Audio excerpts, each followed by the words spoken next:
ये वो प्रोग्राम है जिसमें हम किसी सेलिब्रिटी के घर जाते हैं, उनसे गपशप करते हैं और उनके साथ चाय पीते हैं। आज जिस पर्सनालिटी के घर हम मौजूद हैं वो किसी तारुफ के मोहताज नहीं है। पिछले 52 साल से शोबिस से वाबस्ता हैं। पाकिस्तान सिल्वर स्क्रीन के एक लेजेंडरी स्टार, 100 से ज़्यादा फिल्मों में बतौर हीरो काम किया और पाकिस्तानी फिल्म इंडस्ट्री को एक नया ट्रेंड दिया। और वो नया ट्रेंड ये था कि इन्होंने एक कॉमेडियन हीरो का किरदार जो है हमारी इंडस्ट्री में मुतारिफ कराया। आपने इनकी बहुत सारी फिल्में देखी होंगी, आप और हम इनके बहुत फ़ैन हैं। आज हम आपकी मुलाकात करा रहे हैं और उनके साथ चाय पियेंगे, गपशप करेंगे। जी हाँ, आप पहचान गए होंगे, सैयद कमाल साहब। सलाम अलैकुम कमाल साहब। वालेकुम अस्सलाम। कैसे हैं आप? बिल्कुल बस ठीक ठाक हूँ, आप सुनाइए कमाल साहब, आप कैसे हैं? बस गुजर रही है, ठीक ठाक हूँ, अल्लाह का शुक्र है, आपके सामने हूँ। आज तो मैं बड़ा एक्साइटेड था, बल्कि मेरी पूरी टीम बड़ी एक्साइटेड थी कि आज कमाल साहब के पास जाएंगे और उनसे बातचीत होगी। तो ये हमारे लिए भी ऑनर है कि आज आपके साथ हम चाय पी रहे हैं। मुझे बहुत खुशी हुई कि आप लोग आए। मैं तो धूम टेलीविज़न तो बहुत शौक़ से देखता हूँ, अक्सर देखता हूँ। हैदराबाद भी गया था तो वहाँ भी आपके ऑफिस में गया था, वहाँ भी मैंने इंटरव्यू दिया और इस बात को ख़ास तौर से मैंने महसूस किया कि हालांकि बहुत सारे चैनल हैं मगर आपका जो चैनल है वो मतलब सिंध सूबे के मुख्तलिफ छोटे छोटे शहरों की भी खबरें दिखाता है। ये बहुत अच्छी बात है, खुशाइंद बात है और वहाँ के लोगों को भी एहसास से कमतरी नहीं होता, बल्कि वो भी आपकी इस प्रोजेक्ट का हिस्सा बन जाते हैं। अच्छा, माशाल्लाह कमाल साहब, ये 52 साल जी शोबिज़ में आपने लगा दिए माशाल्लाह से जी। और ये बताइए कि हमारे जो लोग इस वक्त टेलीविज़न देख रहे हैं और ये प्रोग्राम खासतौर टीवी सेलिब्रिटी, ये जानना चाहेंगे कि आपका बचपन कैसा था? ज़रा उम्र रफ्ता को आवाज़ देना। बचपन मेरा बड़ा अच्छा था। बहुत बचपन में तो आपको पता है कि ना कोई फिक्र होती है ना कोई परेशानी होती है, आदमी खेलता कूदता है, बस पढ़ाई की तरफ ध्यान दिया जाता है। तो मैं भी खेलता कूदता था और मैं बचपने में डाकू बनना चाहता था। अच्छा, डाकू बनना चाहता था क्योंकि डाकुओं के ज़माने में कहानी बहुत सुनी गई थी कि डाकू जो थे बड़े ज़बरदस्त थे। सुल्ताना डाकू मेरा एक बड़ा एक हीरो हुआ करता था कि वो अमीरों को लूट के गरीबों को दिया करता था। मगर जब थोड़ी अकल आई, बड़ा हुआ, तो फिर मुझे पता चला कि नहीं, ये डाकू वाकू तो अच्छी माशरे में अच्छी नज़र से नहीं देखे जाते। तो फिर मैंने सोचा मैं बादशाह बन जाऊँ। फिर पता चला कि बादशाह ख़त्म हो गई, तो फिर मैंने सोचा मैं क्यों ना एक ऐसी चीज़ बन जाऊँ जो कि सब कुछ बन सके। तो चुनाचे मैंने सोचा मैं एक्टर बन जाऊँ। आपने बचपन में ही डिसाइड कर लिया था कि आपने शोबिज़? हाँ, बचपन से। बल्कि मैं कभी कभी ऐसे ही अज़राए तफन्नुन अपने करीब की जो कोठियाँ थी उनमें चला जाता था फ़कीर बन के, बाकायदा अपना ऐसे अपना मुंह ढक के और गेटअप। हाँ, और मैं उनसे कहता था कुछ खाने को दे दो, खाने को दे दो। वो कुछ दे भी देते थे। हम लोग बाद में हंसते थे कि हमने आपके साथ मजाक। तालीमी सिलसिला कहाँ तक रहा?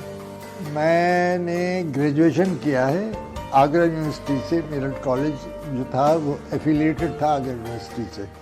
तो मैंने जब अम्मी से मेरी यही बात थी, अम्मी कहती थी पहले पढ़ लो फिर तुम्हें एक्टर बनाऊंगी। तो जब मेरा रिज़ल्ट आया उसी दिन मैंने कहा कि अब मैंने अपना वादा पूरा कर दिया, आप अपना वादा पूरा करें।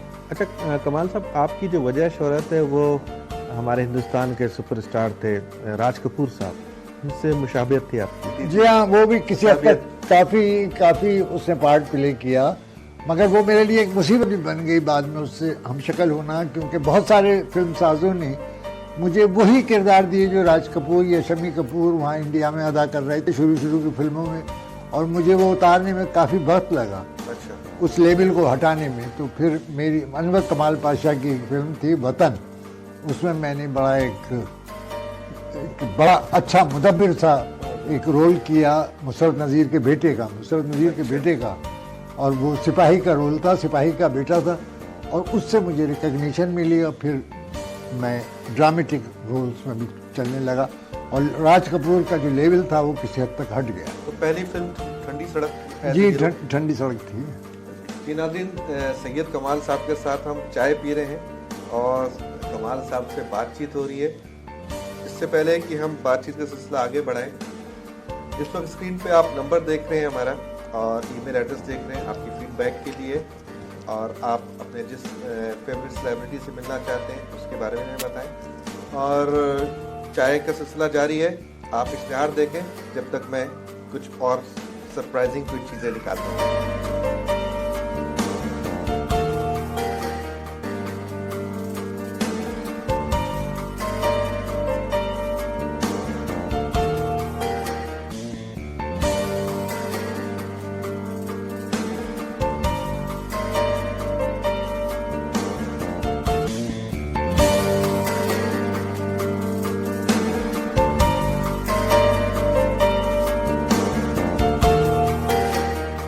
नाज़रीन, आप देख रहे हैं टीवी सेलिब्रिटी और सैयद कमाल साहब एवरग्रीन हमारे स्टार हमारे साथ मौजूद हैं और हमें यकीन है कि आप इस प्रोग्राम को बहुत एंजॉय कर रहे होंगे। हमारे लिए भी बड़े एजाज़ की बात है, बहुत मज़ा आ रहा है बातचीत करते हुए।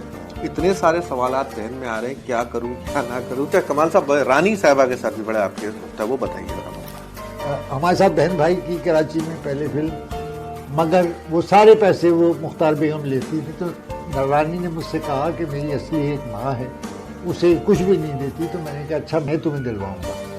तो जब मुख्तार बेगम लंदन गई हुई थी, वापस आई, तो मैंने झूठ कह दिया कि अब आप छोड़ दीजिए इसका पीछा। तो उनका तुम कौन होते हो? मैंने कहा मैंने इससे शादी कर ली। झूठ कह दिया। अच्छा। बस मुख्तार बेगम उसे गालियाँ देती हुई चली गई और उस दिन के बाद से रानी अपनी असली माँ को बुला लिया, अपने बाप को बुला लिया और वो उसके साथ रहने लगी। मेरे करीबी घर मैंने दिलवा दिया था, वो घर में रहेंगे। रानी के साथ मेरा काफ़ी दिनों तक दोस्ती रही, अच्छे ताल्लुकात रहे और उसके बाद मैं उससे शादी नहीं कर सकता था, मगर मेरी शादी नहीं हो सकती। तो फिर मैंने कहा तुम बेशक किसी और को पसंद कर लो। उसी दिन मैं कराची आया, मेरी मंगनी हो गई मेरी मौजूदा बीवी से। तो रानी आई मेरे पास और उसने तस्वीर में जो फेंकी, एक जोकर फिल्म की थी जिसमें वो दुल्हन बनी हुई थी, उसमें लिखा था मंगनी मुबारक हो। रानी, उसके बाद से मैंने रानी को कभी नहीं देखा। वो बेचारी चली गई, उसने हसन तारीख से शादी की, एक और शादी की और इसी सरफराज नवाज साहब से, हाँ बहुत सारी शादियाँ की, मगर वो सेटल ना हो सकी और कैंसर के मर्ज में इस दुनिया से हमेशा के लिए चली गई। मुझे अफसोस है कि एक अच्छी फनकारा से हम महरूम हो गए। अब कमाल साहब, हम ये करते हैं कि आपसे मुख्तसर सवालात करते हैं, उसका जवाब देते हैं। ये बताइए कि नापसंदीदा कोई शख्सियत आपके सामने हो, उसको कितनी देर बर्दाश्त करते हैं आप? मैं उसको पूरे वक्त बर्दाश्त करता हूँ और मैं कोशिश करता हूँ कि वो पसंदीदा बन जाए। अच्छा। अच्छा कमाल साहब, मुझे ये बताइए कि माशाल्लाह आपके 4 बच्चे, 3 बेटियां, 1 बेटा, ये जो औलाद होती है ये कमजोरी होता है या सहारा? मेरे ख्याल से कमजोरी है, सहारा तो बाद में बन जाती है और बहुत खुशनसीब होते हैं वो लोग जिनकी औलाद उनका सहारा बनती है। माशाल्लाह मेरे तो 4 बच्चे हैं और चारों मैं समझता हूँ मेरा सहारा है। कमाल साहब, ये जो आपने 52 साल लगाए हैं शोबिज़ में, इसमें आपने क्या खोया, क्या पाया?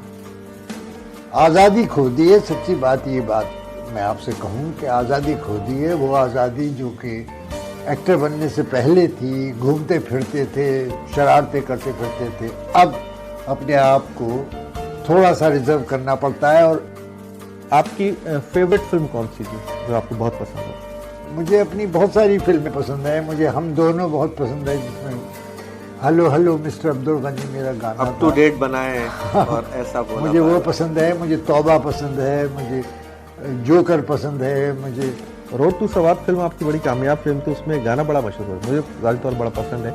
अहमद रुश्दी साहब ने गाया था, ये अदा ये नाज अंदाज आपका धीरे धीरे प्यार का। वो भी एक अच्छे माहौल में, दोस्ती में वो फिल्म बनी। अच्छा, हमारी इंडस्ट्री में, पाकिस्तान इंडस्ट्री में अब जो नए लोग काम कर रहे हैं, आप फिल्में देखते हैं उनकी, तो इनमें बेहतर कौन है? मेरे तो ख्याल से शान इस वक्त सबसे अच्छा हीरो है।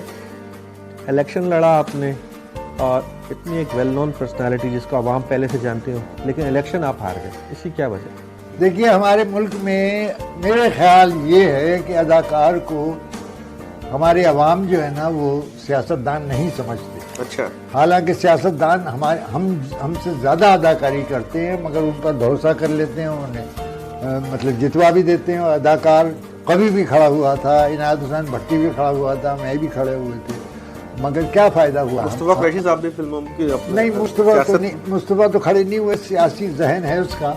शफी उमर शाह खड़े हुए थे। शफी, हाँ शफी खड़े हुए थे, वो कैसर खान सारे नाकाम हो गए। हालांकि उसके बरक्स आप देखिए, हिंदुस्तान में जो भी अदाकार मतलब सियासत में आया वो कामयाब हुआ है। और कमाल साहब, कोई ऐसी ख्वाहिश है, अल्लाह ने आपको इज्जत, दौलत, शोहरत सब, कोई ऐसी ख्वाहिश जिसकी आप तकमील चाहते हो? हजारों ख्वाहिशें ऐसी कि हर ख्वाहिश पे दम निकले, बहुत निकले मेरे अरमान, लेकिन फिर भी कम निकले। मैं इस सिलसिले में सिर्फ ये कहूँगा कि मेरी ख्वाहिश ये है कि अल्लाह मुझे इज़्ज़त की ज़िंदगी दे और इज़्ज़त की मौत दे, और मैं मरने के बाद भी याद रखा जाऊँ, ये मेरी ख्वाहिश है बस। मरने से डर लगता है? नहीं, मरने से डर नहीं लगता। मरना एक हकीकत है, उसके लिए तैयार रहना चाहिए। मेरे ख्याल से हर आदमी को तैयार रहना चाहिए, क्योंकि ये तो एक जो अटल हकीकत, जो जिंदा है वो जाएगा भी, और कोई सारी उम्र जिंदा तो नहीं रह सकता ना, तो उसने जाना भी है। मगर वो अगर ऐसे काम करके छोड़ जाएगा जो याद रखा जाए, मैं समझता हूँ कि उसकी आवाम में पजीराई हो और वो हमेशा याद रखा जाए, वो हमेशा जिंदा रहता है। We are dead only when we are forgotten. अगर कोई भुला दिया जाए तो मौत होती है, अगर वो ना भुलाया जाए तो हमेशा जिंदा रहता है। जैसे बहुत से लोग आज भी जिंदा हैं, हालांकि उस दुनिया में फिजिकल नहीं है। कभी विजुलाइज किया आपने, शोबिस के लोग तो बहुत, आप डायरेक्टर भी, प्रोड्यूसर भी, कभी विजुलाइज किया कि जन्नत दोज़ख का क्या कॉन्सेप्ट है, क्या तस्वीर है?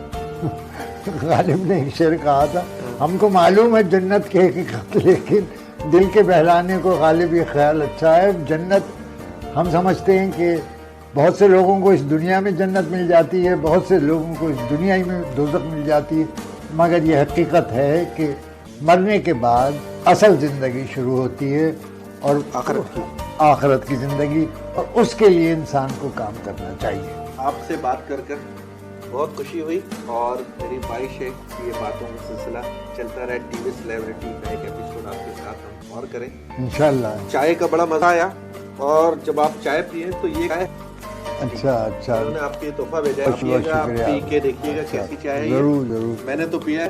अच्छा, चाय को बहुत लुत्फ वाला होता है, आप भी ट्राई बहुत कीजिए। शुक्रिया आपका, आपकी आमद का और आपके इस तोहफे का, मैं तहे दिल से मशकूर। जी नाज़रीन, ये था हमारा आज का programme tea with celebrity evergreen. Syed Kamal साहब आज हमारे साथ थे, उनसे हमने बहुत सारी गुफ्तगू की। उम्मीद कि आपको पसंद आया। फीडबैक के लिए नंबर आप इस वक्त स्क्रीन पर देखें। इंशाल्लाह नेक्स्ट वीक आपसे फिर मुलाकात होगी। तब तक के लिए अल्लाह हाफ़िज़।